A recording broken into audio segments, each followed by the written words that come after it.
Each time zone is different. I don't know where you're located at, but I'm feeling truly blessed. It's Thursday. This time is going by so fast. Tomorrow is Friday, which is the 12th, I believe. How y'all day going so far? How's the weather? And what time of the day is it that y'all listening to this Positive Thursday podcast? I hope y'all having a super blessed day. So what I was saying today, the topic I want to talk about today is, where do we go next from after protesting? Because this thing about all the other cases of police brutality when unarmed black men and women was killed, and when people was protesting, which is great, because that's when I was watching the protesting and everything like that, I seen like other races participating in, which I thought it was a beautiful thing. And I just pray that this continues to go on even after everything died down. And how can we continue to keep the momentum going? The first thing we need to do is, especially here in the African American community, black on black crime has been going on for so long. Hate against one another. And for us African Americans, for y'all tuning in today, for African American people that's tuning in today, listening to this Positive Thursday topic, this is something that we have to really get together. And I believe that it's a community thing. Like, we have to work together as a team.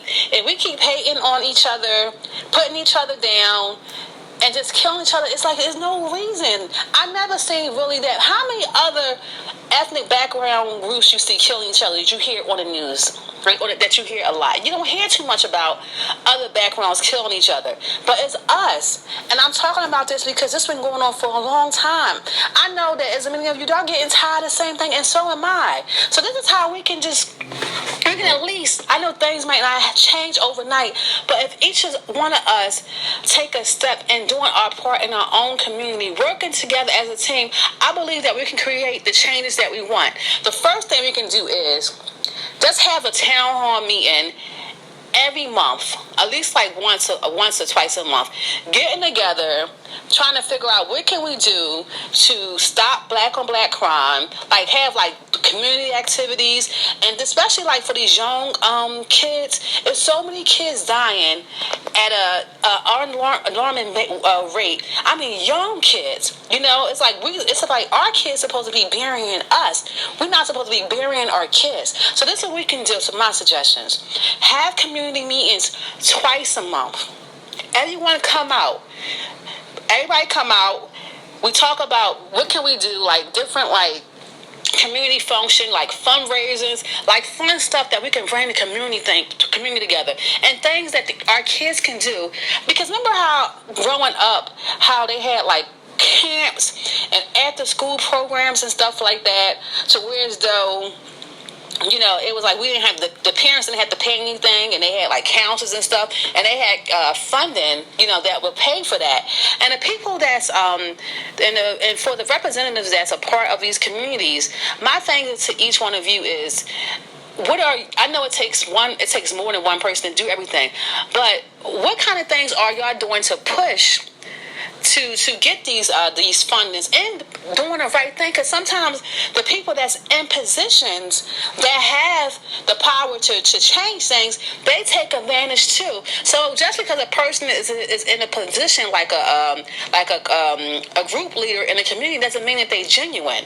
So if we can find some good people that's genuine, that's into bringing the community together, want to get funding and get the money and do the right thing with it, bring these kids out, come to the recreation center, have basketball things. Even though I know that for those of you that has been making a difference that you don't hear about, I want to say thank you for your help. Those of you that's trying to make a difference, because I know that it is many of you in the community that is trying to make a difference, and I want to say thank you and continue doing what you're doing. God bless each one of you. But my thing is this: if we can have these town hall meetings, let's start with that twice a month or at least once a month, because I know everybody's schedule is crazy, and talk about different suggestions, and not even talking about the different suggestions of doing things, but stepping and doing it. We can talk all day about what we can do and all this, but if we're not moving in action, nothing is going to happen. I've always been a community active, always been about positivity, and always been about change. And I know that change start individually. And this is why, like on I have a YouTube page, I have an Instagram page, and I have a Twitter page, and I post like inspirational stuff and other things that's uplifting and positive. That's the kind of person I am. I love positivity.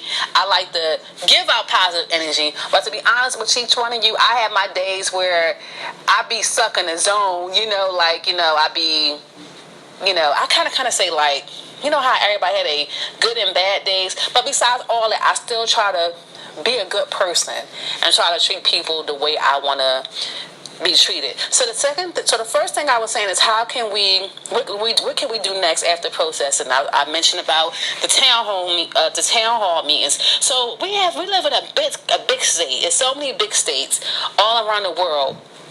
Just complaining about it and not taking things in action. This is going to continue over and over and over and over again. So we just can't talk about what we're going to do. To listen to this full episode of Positive Thursday, The Funny Side of Life, Episode 32, Mindset and What's Next After Protesting, go to Zorry Flower Anchor FM.